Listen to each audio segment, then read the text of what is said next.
Volám sa Roman Hrčka, mám 12 rokov. Od mojich 5 rokov sa venujem bojovému umeniu karate disciplíne kata. Kata je technika sebaobrany. Je to tieňový boj s imaginárnymi útočníkmi. V súčasnej dobe som držiteľom prvého kyu v bojovom umení kata do štýl Shitoryu.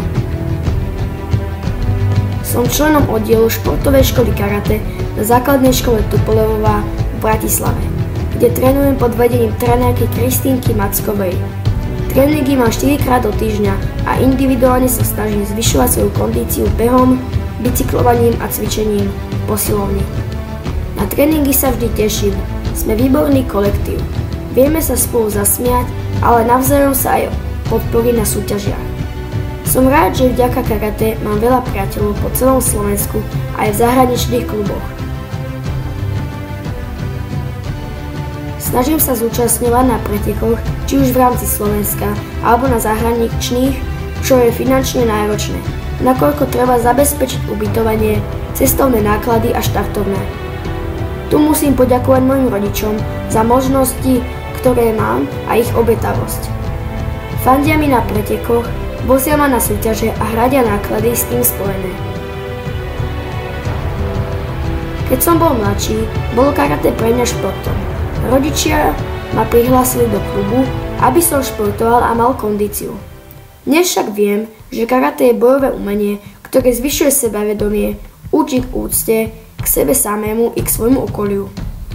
Napriek tomu, že individuálny šport rozvíja športového ducha a schopnosť práce v kolektíve. Mojím vzorom je úžasný znalec tohto bojového umenia Antonio Diaz z Venezuely, niekoľkonásobný majster sveta a medailista z mnohých svetových súťaží. Mal som možnosť s ním trénovať na niekoľkých celosvetových seminároch. Sú to pre mňa úžasné tréningové skúsenosti. By som sa chcel zúčastniť na semináre v roku 2017, kde pod jeho vedením bude trénovať len malá skupina vybraných karatistov. Bude to pre nich iste výnimočný zážitok.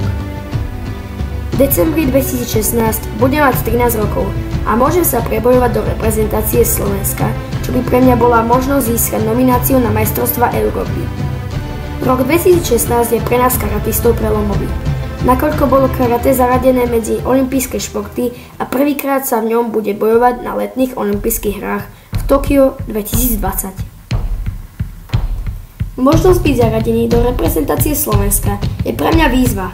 Snažím sa poctivo trénovať a teším sa na všetky nové možnosti zlepšovať a zdokonalovať sa. V neposlednom rade aj dobre reprezentovať môj klub a čo najlepšie zúročiť moje vedomosti z tréningov a seminárov. Medzi moje úspechy patrí medailové umiestnenie na prestížnej súťaži Grand Prix Slovakia na ostatných 3 ročníkoch.